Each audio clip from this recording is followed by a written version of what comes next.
My name is Hannah and this is my no-buy year.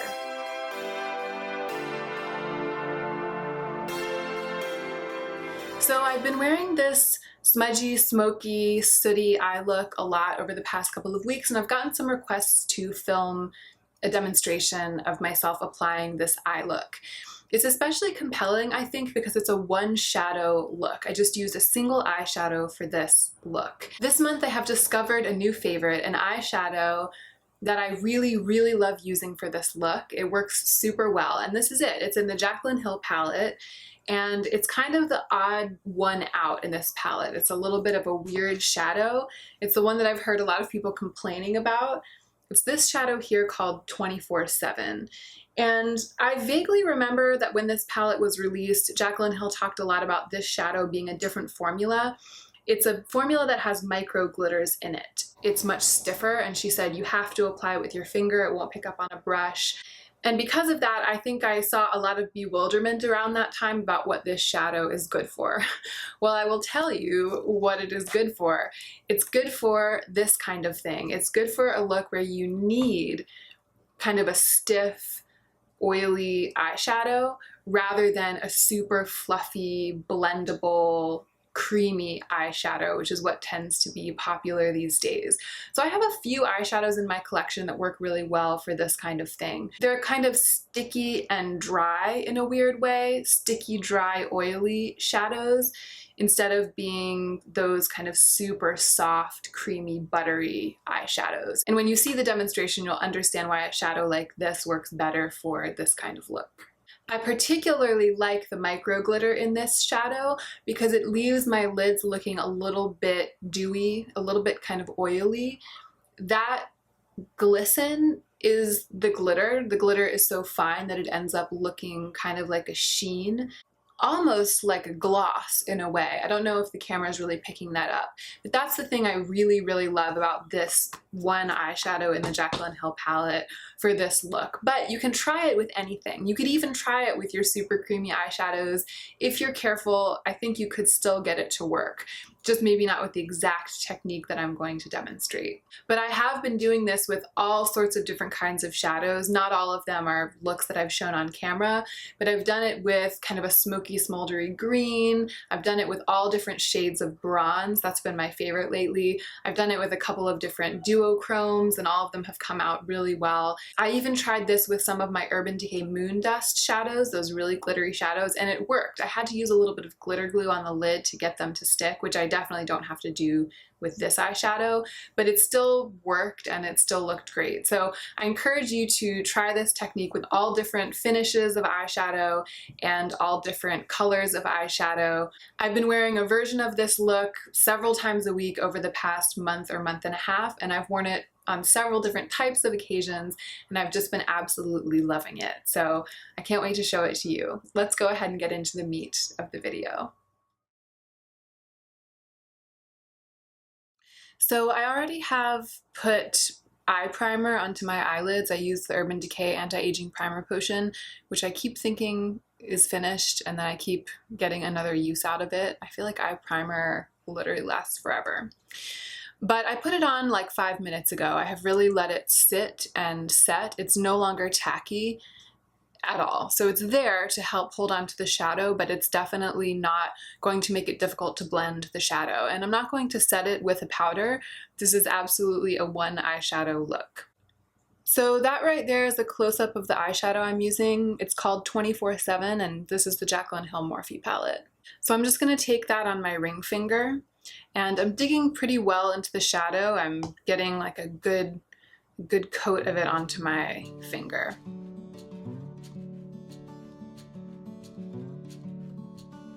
I'm going back in with my finger a number of times. I really want to get kind of like layers of this product onto my eyelid. And I'm keeping the shape pretty much the shape of my mobile lid. So I'm covering my natural mobile lid with the shadow, but because I have hooded eyes and I want my eyes to look bigger than they are, or I want my mobile lid to look bigger than it is, I'm actually creating kind of a false crease. So I'm making a shape that's bigger than the shape of my mobile lid, but just a little bit at a time. I don't want to go too far. So I'm gonna kind of stick with that. You can see it's kind of just like a couple of millimeters above my crease. If you don't have hooded eyes, if you have a nice mobile lid, then you would only need to cover your actual eyelid. You wouldn't need to go above your crease. But if you have hooded eyes, you can do what I'm doing. So I'm going to try to replicate that same shape on the other eye.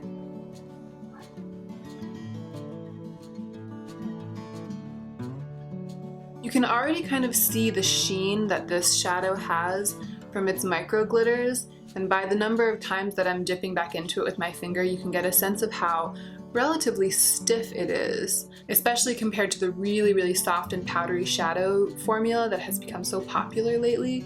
This is more like dry and oily kind of at the same time, but it works really well for this technique. So that's about the same shape on both lids, and now I'm going to start a little bit of blending.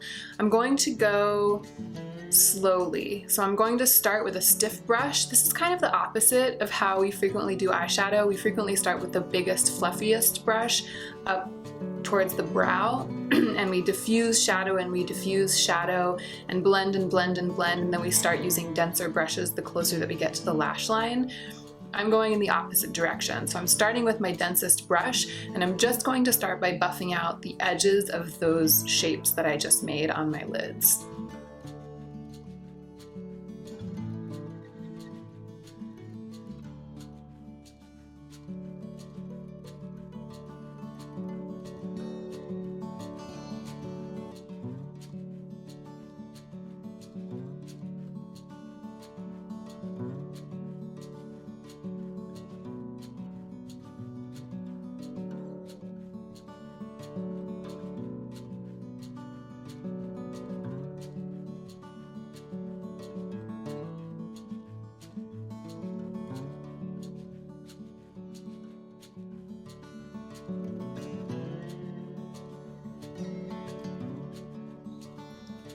Alright, so all I've done is to buff out the edges of that shape. So it's a little bit more buffed out onto my upper part of my lid, meaning that with my hooded eyes, when I'm looking straight at you, you can still see a little bit of the shadow up there, but I want it to go further up. I want to buff it out more. So I'm taking a different brush with kind of a shorter tip, but it's just a little bit softer, even though it's shorter and you would think it would be denser. It's just a little bit more flexible, and so it's not quite as harsh and specific as the one that I just had. I'm going to keep doing the same thing.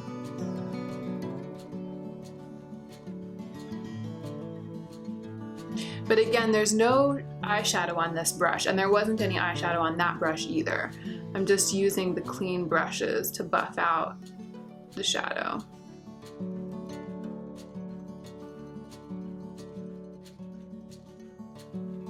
I'm really trying to hit the corner of my eye, trying to bring the shadow down into the corner. This eye is starting to water a little bit, so it's giving me a little bit of trouble. I'm actually going to put a little bit more eyeshadow in the corner there because I feel like there's more on the other side.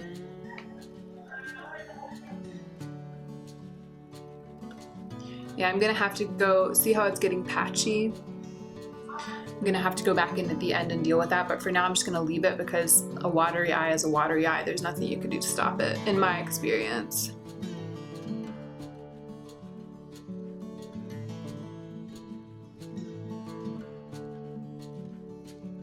Alright, I'm gonna put more shadow up a little bit higher now because I want to buff it out higher. Just going a little bit at a time because in my experience this look can get out of control really fast. So I'm starting to press that shadow, not all the way as high as I've buffed it, but just a little bit higher than the original shape.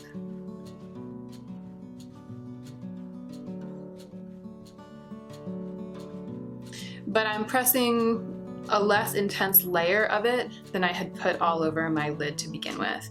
Now I'm going to take this much, much fluffier and looser brush, and I'm gonna see what I can do to gently soften the edge of that.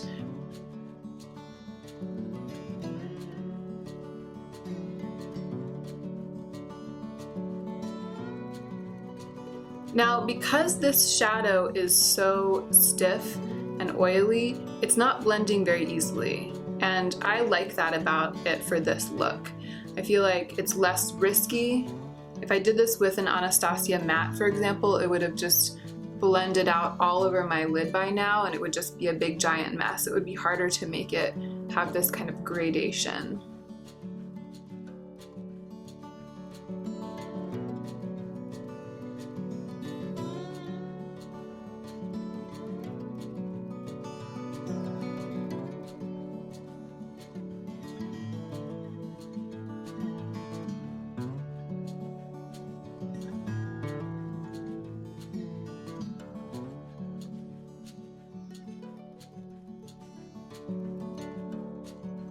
So again, I'm packing like a little bit more with my finger into my eye socket for the brush to pick up and blend out. I'm not putting the brush into the eyeshadow. I haven't put a single brush into the eyeshadow this entire time. And in fact, because of the nature of this eyeshadow, it doesn't pick up onto a brush very well. So if you have any shadows that are kind of sticky and don't seem to want to pick up onto fluffy brushes and don't seem to want to blend out, but you really like the finish like I do with this one, this is a technique you might try. So I'm getting to the point where it's blended it's pretty much blended, especially on that side, working on it on this side, all the way up to my brow, which is something that I do because of my eye shape. Not everyone blends their shadows up this far. I mean, it's also something I like. It's a look that I like. It's sort of this like smoked out, dramatic, slightly editorial thing, but I think it also flatters my eye shape because I have hooded eyes. I mean, I'm not blending it at full force into my eyebrows. Obviously, my skin is showing, a little sliver of skin is showing right underneath my brow, but the shadow goes almost all the way up there.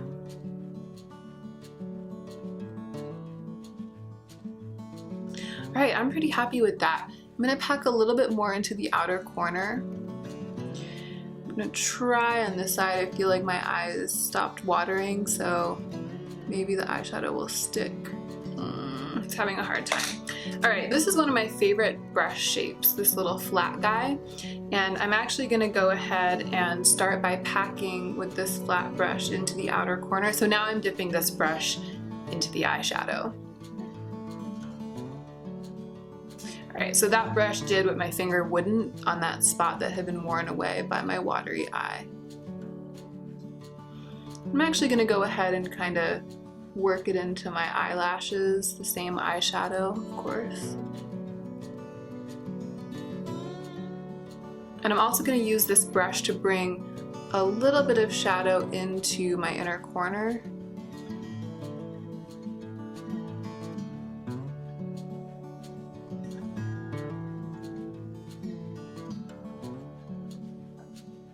But not too much. So I'm buffing that out now with my finger that doesn't have anything on it. These fingers don't have any eyeshadow on them. I'm just trying to soften that color. And this brush, the first one, which again doesn't have any shadow on it, I'm just gonna use it to soften this line.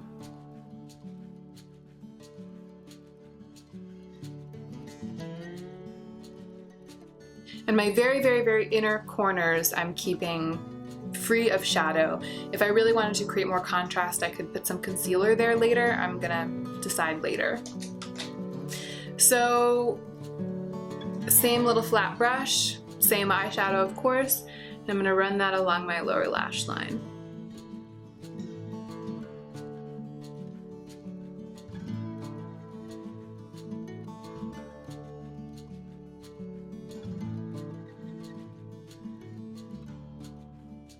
Now, because this eyeshadow has those micro glitters in it, I know that if I get too much of it into my eyes, it can start irritating my eyes. It's happened before and I can almost feel it a little bit happening now. If I were using a matte shadow or even a shimmer shadow that I knew I didn't have that problem with, I might actually use that same brush to pack that shadow into my waterline instead of an eyeliner. But because of the nature of this shadow, I'm actually going to use an eyeliner. This is just a creamy kind of warm brown, and I'm going to put that in my waterline.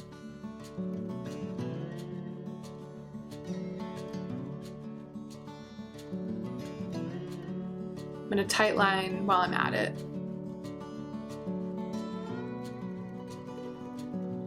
So I'm going back in with this little brush and packing a little bit more on my lower lash line. I mean below my lower lash line, kind of. Like, it's almost like below where I put it before.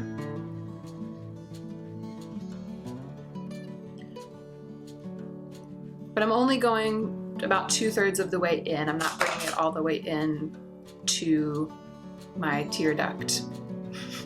Now I'm taking this quite fluffy brush and I'm going to see how well I can do at blending it out just with this fluffy brush.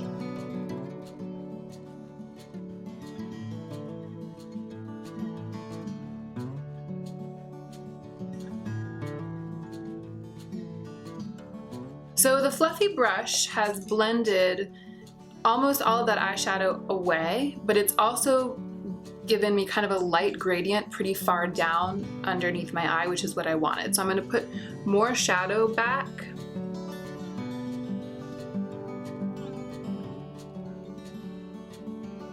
And I'm even just a tiny bit kind of pulling it down.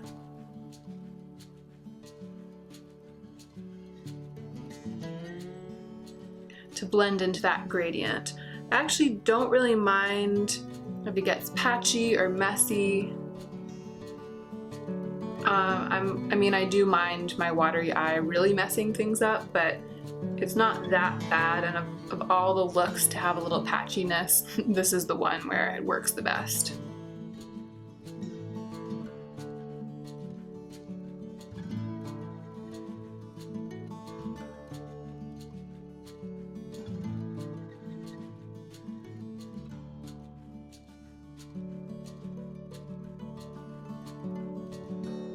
So this is a look that is dramatically helped by mascara. This is not a look that I would do without mascara. I feel like before mascara, I look like I'm playing an extra in a movie about people who are dying of the plague.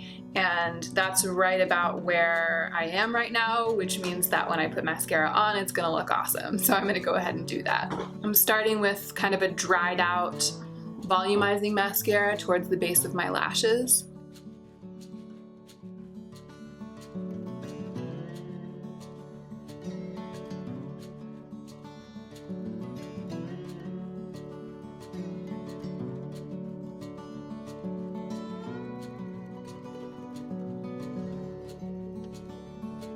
And now I'm going in with a wetter and more lengthening mascara just on the tips of my top lashes.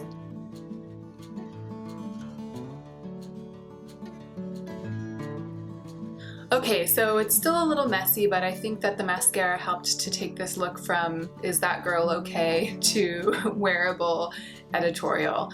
It always does. The other thing that really helps to balance out an intentionally messy and smudgy eye look like this one is for everything else to be really clean and intentional. So I'm going to quickly go through and clean up my brows and my skin and everything else.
Okay, so I cleaned up my skin, I bronzed up my skin, I shaped my eyebrows a little bit, and I didn't brush them up like I usually do. I kept them a little bit cleaner and neater. And then I threw on this shimmery, slightly iridescent pink lip gloss. That is it. Thank you so much for watching. I hope that you enjoyed this quick little demo, and I hope you'll remember to take extra good care of yourself this week so that you can be the most effective version of yourself as you do your work in the